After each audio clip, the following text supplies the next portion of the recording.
بھائی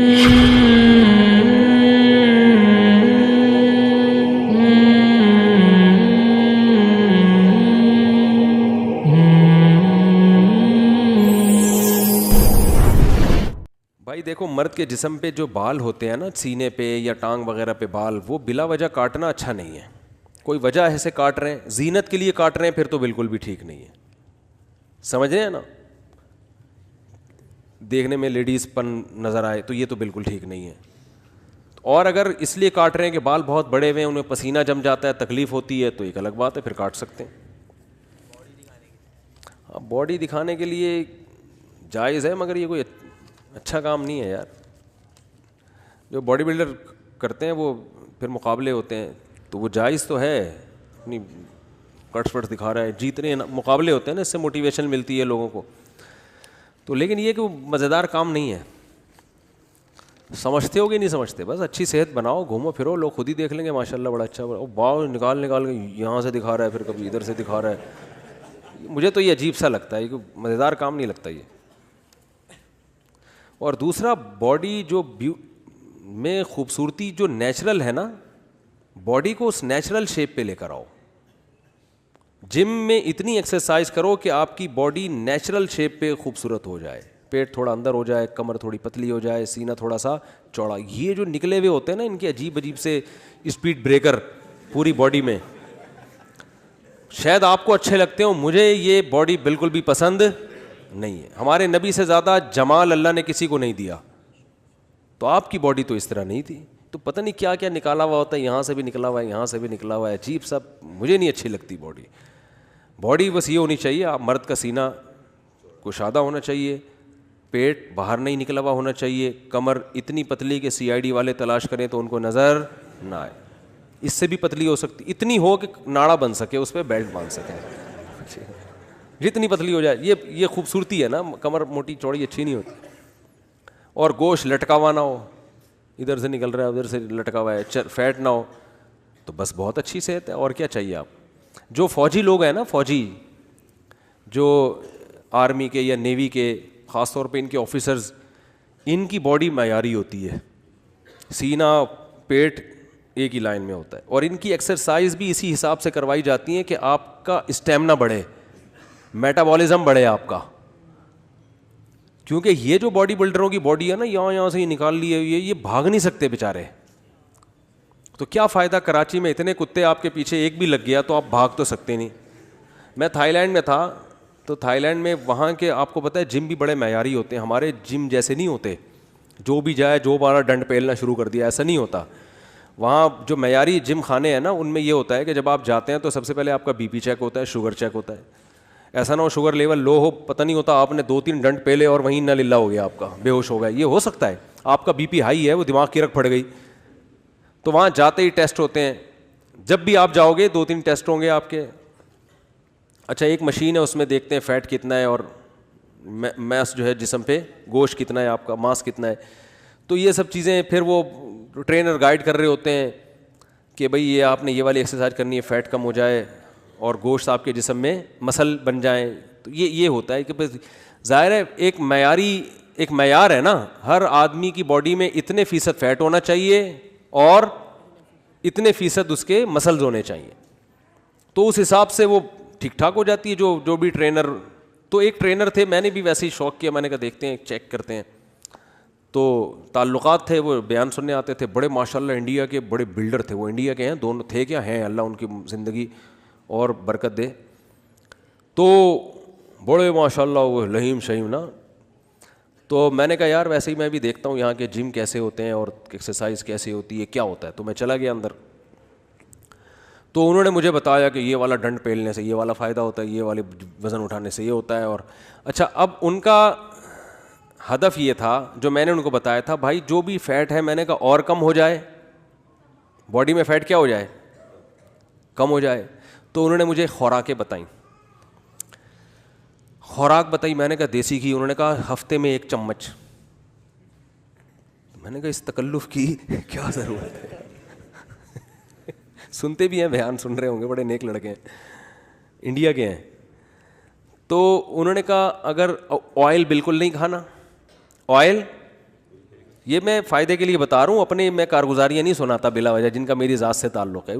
جو واقعہ جن کا آپ کی زندگی پہ جس کا اثر ہو سکتا ہے, فائدہ ہو سکتا ہے, وہ چیزیں بتاتا ہوں میں.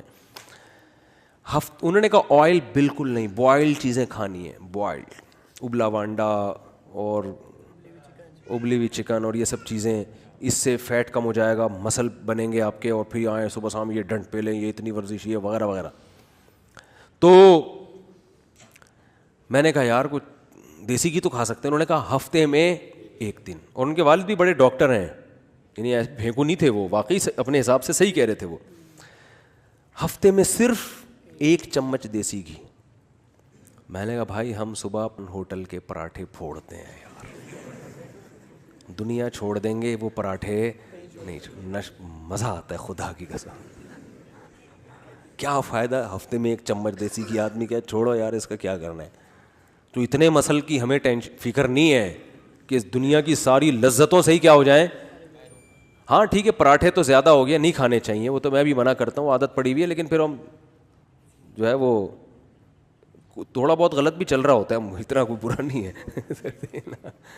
تو ویسے بھی صبح کے وقت یہ چیزیں ہضم بھی ہو جاتی ہیں, اور پھر جس کو عادت پڑی ہوئی ہے اس کو ویسے بھی ہضم ہو جاتی ہیں. ہمیں عادت پڑی ہوئی ہے تو ہو سکتا ہے آپ کو نقصان ہو, ہمیں نہیں ہوتا نقصان الحمدللہ. تو میں نے کہا یار اور کچھ, تو انہوں نے کہا پھر یہ چاول میں یوں کرنا ہے تو یوں کرنا ہے, تو یہ کرنا ہے تو وہ کرنا ہے. میں نے کہا بھائی جان میں نا یہ نہیں ہوگا میرے سے. میں نے کہا جاگنگ, انہوں نے کہا جاگنگ تو بالکل نہیں کرنی آپ نے. کیوں؟ اس لیے کہ مسل کو بڑھانا ہے نا, تو آپ اگر ایکسرسائز دوڑو گے بھاگو گے اس سے تو فیٹ کے ساتھ ساتھ مسل بھی ختم ہوں گے نا, آپ تو بالکل ہی باریک ہو جاؤ گے, تو فیٹ بھی ختم اور ساتھ ساتھ گوشت بھی ختم ہوگا باڈی پہ. میں نے کہا بھائی جان وہ تو قابل احترام تھے. میں نے کہا دنیا چھوڑ دوں گا, جاگنگ نہیں چھوڑوں گا. یہ دنیا چھوڑنے کا مطلب یہ نہیں کہ واقعی دنیا چھوڑ دوں گا, اور خدا نخواستہ کسی ڈاکٹر نے کہا کہ جاگنگ کرنے سے مر جاؤ گے تو پھر میں چھوڑ دوں گا جاگنگ. یہ ایک محاورہ ہے, کیونکہ ایسی جاگنگ کا کیا فائدہ کہ آدمی کو دنیا ہی چھوڑنی پڑ جائے. یہ تو سمجھانے کے لیے, اس لیے بعض دفعہ فرشتے اس بات کو نا سیریس لے لیتے ہیں. حقیقت ہے. وہ ایک آدمی دعا مانگتا تھا نا, اللہ اس زندگی سے تو موت بہتر ہے, اس زندگی سے تو موت بہتر ہے. تو وہ کسی نے پھندا لٹکا دیا درخت کے اوپر سے, اب یہ دعا مانگ رہا ہے, تو پھندا سامنے آیا, اس نے کہا یہ کیا ہے, اوپر سے آواز آئی, اے میرے بندے ہم نے تیری دعا سن لی ہے. کسی کو شرارت سوجی تھی, تو کہتے ہیں اللہ ادھر تو کوئی مذاق بھی نہیں کر سکتا. ٹھیک ہے نا. تو ایسا نہ کوئی فرشتے سیریس لے لیں اس بات کو اور بولے تم نے تو کہا تھا جس سے موت, تو آج جاگنگ میں ہی مر جاؤ گے تم. تو وہ کہنے لگے کیوں جاگنگ میں, آپ نے تو جب باڈی کو فٹ رکھنا ہے, مسل بنانے ہیں, اور کمر ایسی ہو جائے اور یہ مسل اور یہ وہ. میں نے کہا بھائی جان مجھے ایسی صحت کا کرنا کیا ہے کہ میرا اسٹیمنا ہی ختم ہو جائے. ہے بھائی, جو آدمی تیز چل نہ سکے, بھاگ نہ سکے, اس نے اتنے بڑے جسے کو لے کے کرنا کیا ہے. ٹھیک ہے نا. تو وہ تو مقابلوں کے لیے تو ٹھیک ہے, یوں یوں کر کے دکھا رہا ہے, یہاں سے یوں یوں کر کے دکھا رہا ہے. او بھائی آپ کا اسٹیمنا اچھا ہونا چاہیے, سب سے پہلے بھاگ سکو. چستی, جسم میں جو چستی پیدا ہوتی ہے نا, ایک دم کرنٹ جیسا جسم ہو جاتا ہے آپ کا, باڈی فٹ, وہ جاگنگ سے ہوتی ہے.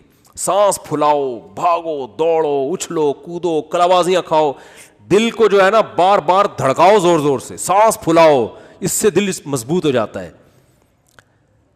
کبھی نا اپنی نبض چیک کیا کریں بیٹھ کے. 72 یہ معیاری ہے نا, 72 دفعہ دھڑکنا. 72 سے اگر اوپر ہے تو اس کا مطلب دل میں کچھ کمزوری ہے. 72 سے کم ہے تو اس کا مطلب کیا ہے, بولو صحیح ہے. تو میں ایک ایتھلیٹ سے ملا, اس کی نبض چیک کی 55. وہ کہہ رہا ہے مجھے ڈاکٹر سمجھتا ہے لو بلڈ پریشر کا مریض ہے یہ, تو مجھے بتانا پڑتا ہے میں ایتھلیٹ ہوں, بھاگتا دوڑتا ہوں.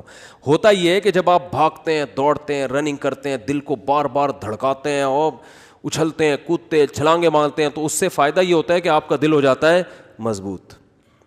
تو پھر دل کو, بلڈ کو سرکولیٹ کرنے کے لیے زیادہ دھڑکنا نہیں پڑتا. میں دیسی زبان میں بات سمجھا رہا ہوں. دل کو, باڈی کو سرکولیٹ کرنے کے لیے زیادہ زور, بلڈ کو سرکولیٹ کرنے کے لیے زیادہ جان, وہ 65 دفعہ میں دھڑک کے وہ کام کر لے گا جو ایک نارمل آدمی کا 72 دفعہ میں جس کو دھڑکانا پڑ رہا ہے. ایک جوان آدمی کی میں نے نبض چیک کی, 25 سال کا, 92 دفعہ دھڑک رہا ہے اس کا دل نارمل کنڈیشن میں. میں نے کہا بھائی تو نارمل حالت میں جب 92 دفعہ دھڑک رہا ہے تو تھوڑی سی ٹینشن ہوئی تو یہ تو 100 سے اوپر چلا جائے گا. تو بھاگو دوڑو, ایکسرسائز کرو, اچھلو کودو, اس کے بعد پھر جم بھی جاؤ, تھوڑا سا سیٹنگ پہ بھی آ جائے تو اور اچھا ہے نا, تھوڑی باڈی تھوڑی سی سیٹنگ پہ لے آؤ. وزن, دوسرا یہ کہ جم نہ جانے کا نقصان یہ ہوتا ہے کہ آپ وزن ہی نہیں اٹھا سکتے, آپ کی ہڈیاں کمزور ہو جاتی ہیں. تو وزن اٹھانے سے کیا ہوتا ہے کہ آپ کی ہڈیاں مضبوط, تھوڑا تھوڑا وزن اٹھا کے پھر زیادہ وزن اٹھانا سیکھ جاؤ گے. تو بس اتنا. باقی یہ کہ قمیضیں اتار کے یہ والا پوز دکھانا ہے, یہ مجھے کم از کم سمجھ میں نہیں آتا. تو سینے کے بال مرد کے اچھے لگتے ہیں, جو اللہ نے قدرتی دیے ہیں وہ رہنے دو, وہ ٹھیک ہے نا. مسل ان میں چھپے رہیں, کوئی ٹینشن کی بات نہیں ہے. ویسے بھی شریف آدمی قمیض پہن کے گھومتا ہے نا, ٹھیک ہے نا, تو ویسے ہی چھپے رہتے ہیں. تو بس اتنا ٹھیک ہے. ایک ڈاکٹر نے بتایا کہ جاگنگ سے آپ کا میٹابولزم, آپ نے دیکھا ہوگا بہت سے لوگ ایسے طبیعت سے پھوڑتے ہیں مگر ویٹ نہیں بڑھتا ان کا. وہ ہوتا کیا ہے, ان کی باڈی خود بخود فیٹ کو ختم کر رہی ہوتی ہے. تو ان کا میٹابولزم سسٹم بہت اچھا ہوتا ہے. باڈی خود, وہ بیٹھے ہوئے بھی ہوتے ہیں تو بیٹھے ہوئے نہیں ہوتے, وہ متحرک ہوتے ہیں, وہ چست ہوتے ہیں. تو عمر کے ساتھ ساتھ آدمی میں سستی ہوتی ہے, تو جاگنگ کرو, بھاگو, کتا پیچھے لگواؤ اپنے, ٹھیک ہے نا. اس سے تو ایک دم 55 ہو جائے گی آپ کی, ٹھیک ہے. اور تو یہ فوجیوں کو جو ٹریننگ دی جاتی ہے نا, آرمی کے اور نیوی کے, ان کو جم میں نہیں زیادہ ڈالا جاتا, کیونکہ انہوں نے جنگ لڑنی ہے, بھاگنا ہے, دوڑنا ہے, درختوں پہ چڑھنا ہے, چھلانگیں مارنی ہے, دریا تیر کے پار کرنا. اگر ان کو جم بھیج دیں تو یہ دشمن ملک کے سامنے اپنے کٹس دکھا رہے ہوں گے یوں کر کے, کہہ یہاں سے دیکھو, یہ دیکھ, ٹھیک ہے نا, یہ یہاں سے دیکھ, کیسا تھائس پسند آئی, کیا وہ اتنی دیر میں ٹینک چڑھا دے گا آپ کے اوپر. تو ان کو, فوجیوں کو آپ باڈی دیکھ لو, بڑی معیاری باڈی ہوتی ہے فوجیوں کی, ایک دم سل میں اسمارٹ ہوتے ہیں, فٹ فاٹ, بھاگا, پھر ایکٹیو ساری زندگی رہتے ہیں. میں نے, ہمارے جو نیول کالونی میں ہم رہا کرتے تھے سارے نیوی کے ریٹائر فوجی تھے, اس میرے والد صاحب بھی نیوی سے ریٹائر ہوئے تھے. تو جتنے بوڑھے نیوی سے ریٹائر ہوئے تھے نا, آخر دم تک سارے ایکٹیو رہے تھے. آپ دیکھ لو فوجی ریٹائرمنٹ کے بعد بھی وہ فوجی ہی رہتا ہے. ایک بوڑھے تھے وہ ریٹائر ہوئے, وہ یار 70 سال کی عمر میں گھر میں پورا کلر خود کر رہے ہیں. میں نے کہا کسی ڈسمبر والے کو بلا لو, کہہ رہے ہیں نہیں یار فارغ بیٹھے رہتا ہوں, کوئی کام نہیں ہے. تو میں نے کہا ڈسمبر لا کے پورے گھر میں 70 سال کی عمر میں پورے گھر میں ڈسمبر کر دیا. یہ کیا ہے, میٹابولزم, بولو نا, تیز ہے, اندر سے ہل رہے ہیں, کیونکہ اتنا بھاگے دوڑے ہیں کہ باڈی بالکل فٹ. میرے والد صاحب 63 سال کی عمر میں بھی, حالانکہ مولوی تھے, داڑھی تھی ماشاء اللہ, مولوی کا مطلب جس کو ایسا حلیہ جن کو لوگ مولوی کہتے ہیں, نماز بھی پڑھاتے تھے, 63 سال کی عمر میں بھی صبح اٹھ کے ایکسرسائز کرتے تھے, چاہے وہ تھوڑی دیر ہی کریں. ہم ہنستے تھے, ابا کو کیا ہو گیا, ابو کو صبح اٹھتے ہیں چھلانگے مار رہے ہیں, ہم کہتے یار ابو کو کیا ہو گیا. رات کو ٹائم پہ سونا, صبح ٹائم پہ اٹھنا, ان کی اپنی روٹین تھی. فوجی کے علاوہ جو عام طور پہ, سب کی بات نہیں کر رہا کیونکہ کوئی روٹین ہی نہیں ہے, تو وہ پھر دیکھو کیسے ڈھیلے سست پراٹھے پھوڑتے انتقال ہو گیا حضرت کا. بالآخر آج رات کو ایسا سوئے کہ صبح پولیس نے بھی اٹھایا تو پولیس سے بھی نہیں اٹھ سکے ہو, ٹھیک ہے نا. تو جاگنگ کو بہت زیادہ فوکس کریں, دوڑیں, اور جاگنگ نہیں ہو سکتی واکنگ اسپیڈ کے ساتھ کریں. یہ جو مریل اسٹائل میں میں دیکھتا ہوں پارکوں میں واکنگ ایسے مریل طریقے سے, پھر باتیں کرتے ہوئے جا رہے ہیں. تو باتیں کرتے ہوئے تو واکنگ صحیح طرح ہو ہی نہیں سکتی. بھائی باتیں نہ کرو اس وقت, ایک دم پریڈ کی طرح نا اسپیڈ کے ساتھ چلا کرو, 1 گھنٹہ 1.5 گھنٹہ چلو اچھی طریقے سے, اس کا بہت فائدہ ہوتا ہے. تو یہ اس کو فوکس کریں. یہ جو انہوں نے سوال پوچھا ہے نا, یہ بال کاٹنا سینے کے, جائز ہے, میں نہیں کہہ رہا ناجائز ہے. کوئی مقابلہ کرنا ہے کسی باڈی بلڈر نے تو سینے کے بال کاٹ سکتا ہے, وہ اپنے کٹس دکھانے کے لیے, انعام ملے گا, پیسے ملیں گے, ٹھیک ہے, جائز ہے. ہر جائز کام اچھا نہیں ہوتا نا, تو میرا خیال ہے اچھا نہیں ہے, مناسب.